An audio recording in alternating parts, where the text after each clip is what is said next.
ABC Listen. Podcasts, radio, news, music and more. A sneaky bonus for you this Saturday morning. You probably know that it's NFL playoff time, but you might not know that the NFC number one seed and overall Super Bowl favourite, Seattle, the Seahawks, they're home to an Australian punter, Michael Dickson. Now, he's been at the franchise nearly a decade, and it's kind of nuts that he's not a bigger deal in Australia's sporting conscious when you consider, this guy's most recent deal was a 4-year, $16 million contract, and he's playing in the biggest sports league on earth.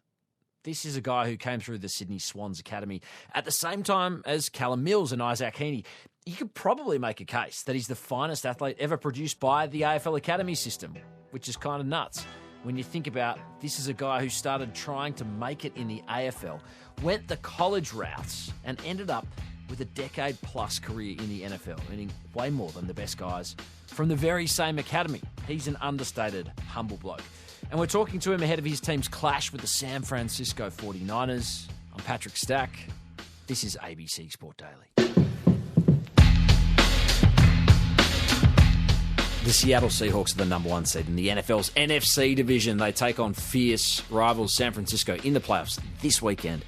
Among the best kickers in the league is one-time AFL hopeful Michael Dickson for nearly a decade. He's been at the Seahawks doing his thing and doing it oh so well. Michael, welcome. Thank you. Thanks for having me. I was speaking to Nathan Chapman recently, who runs the Pro Kick program in Melbourne, essentially helping prospective punters get from Australia into the college system and then maybe into the NFL. You might be among their finest products.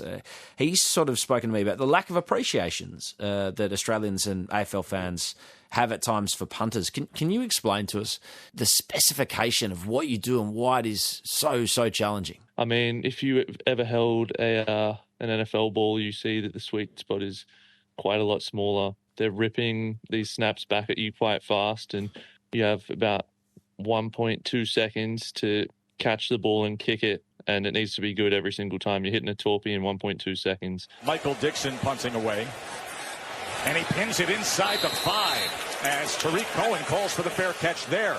You need a lot of hang time and a lot of distance and a lot of accuracy on these kicks. So, it's easy to hit a spiral with an AFL ball. You hit one every now and then. You're like, oh yeah, see, it's easy. But the hard part is being consistent.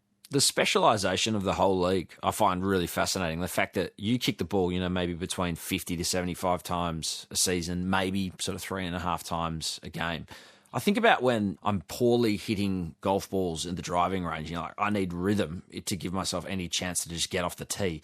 Is that one of the kind of challenges of punting? Coming in immensely high pressure situations, you got to punt with such little access to rhythm. Yeah, that's why, I've built a routine over my career and added things in every now and then as the seasons go on that have helped me find that rhythm without being able to get 100 reps on the field. I have a routine that keeps me sharp in the kicking net on the sideline. I can do that, and my warm-up and your mental focus and the mental cues that you give yourself is super important. So it's all about forming the right approach to stay on top of everything and to keep that rhythm without being able to get a lot of reps. I imagine the mental side of things incredibly challenging. As I say, only sort of 3.5 times a game you're kicking the ball in this season, as I understand it. And obviously a game runs hours and hours and hours. Do you try to stay focused and intense on what you're doing, or are you kind of trying to switch on and switch off? There's always an underlying focus, but you can turn that up.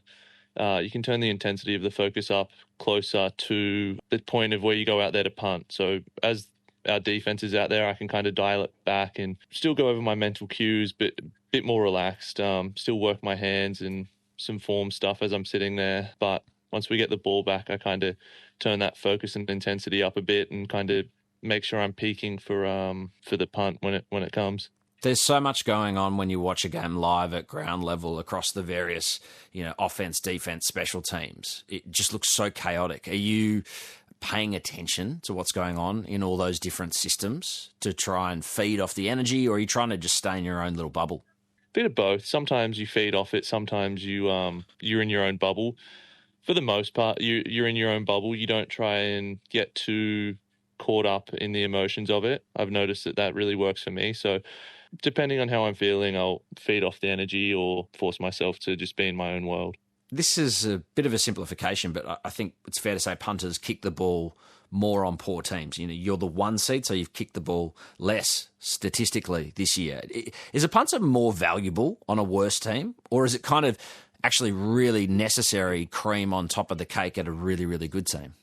Yeah, I mean, so I've been on really good teams here where I've punted a lot as well. So it kind of, there's a lot that goes into what determines how many punts you get for the season. But I always think that, yeah, I mean, it's your job to help the team out, whether you're on a poor or a good team. There's a lot more pressure kicks when you're on a good team, because I've said before that teams will try and make a big play happen. If you're dominating them, they're going to try and make a big play on special teams and try and block one or return one. So you got to kind of lock in regardless. To bring out the Australian Dickson, a drop kick kickoff.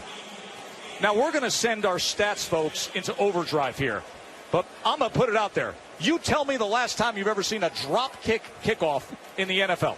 The running joke is American football, in the NFL, it stands for not for long. Like, it obviously doesn't stand for that. It's National Football League, I think. But I mean, your longevity or your consistency, like, what does it feel like to be such a cornerstone consistently, like nearly a decade of one of the best sports teams on earth, when other guys are sort of here today, gone tomorrow?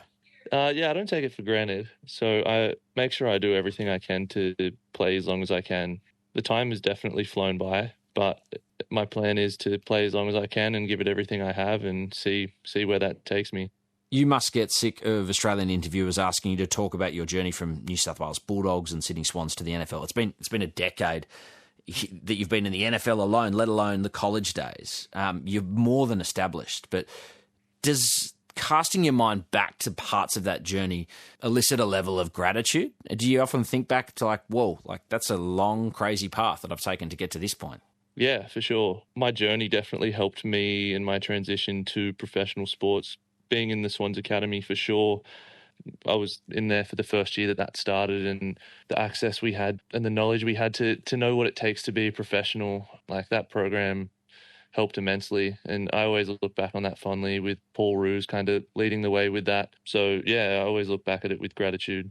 Paul Roos is actually the host of ABC AFL Daily Podcast, so we know him well, and we know what he values. Yeah, he's a legend. Yeah, ripping fella. As I understand it, you came through with Isaac Heeney, Callum Mills. Are you still in contact with guys, not necessarily them, but from that program?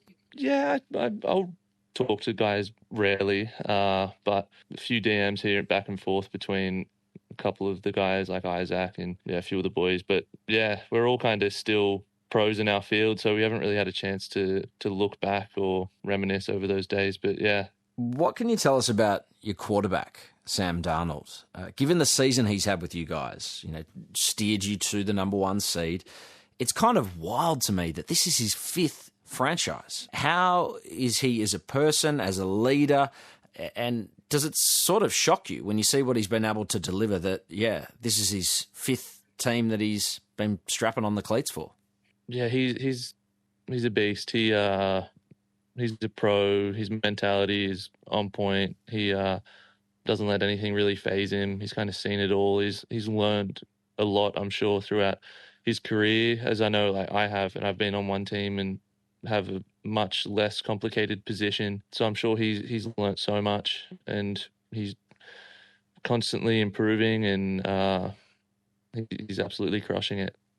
It's going to be such a massive clash with San Francisco, fierce rivals at your home field, which is notoriously noisy. What's the build-up been like this week? Has it felt consistent and same to how it has all year in a positive sense, or has the intensity dialed up a sense? Mm-hmm. No, what's been working all year is keeping the same structure, same routine. If there was a better way to do it, we should have been doing it already. So it's kind of keep the same mentality going into this week. We want to win a game. We want to win this game, just like we wanted to win the last game, just like we wanted to win the game before. So you can't dial up the intensity and expect to get better results. So we're sticking true to our plan. As I understand, it's one of the loudest stadiums in the NFL. And coincidentally, the Socceroos are going to play Team USA there in the World Cup, which is kind of wild. Yeah. Are you going to be able to get yourself to that game? And what should the Socceroos and Socceroos fans expect in terms of just how noisy and hostile that environment is going to be? Because I dare say it's going to be pretty American crowd. Yeah.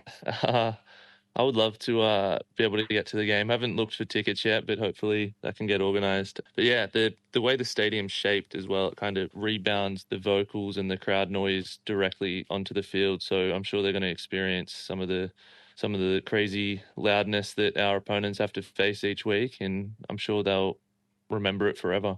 I reckon you are in the midst of making some lifelong memories right now. We're so excited to see how the Seahawks go. Australia, by dint of your association, is tucking in behind Seattle and trying to ride them all the way to the Super Bowl. Michael, thanks so much for making the time in what is a massive week for you guys ahead of the clash with San Fran. Yeah, thanks for having me. Appreciate it. Thanks to Michael Dickson and the Seattle Seahawks for that. I'm Patrick Stack, and this is ABC Sport Daily. Normal programming resuming Monday. Thanks to Poppy Penny for producing. See you soon. Thanks to ESPN for the extra audio you used in this episode. Discover more great ABC podcasts, live radio and exclusives on the ABC Listen app.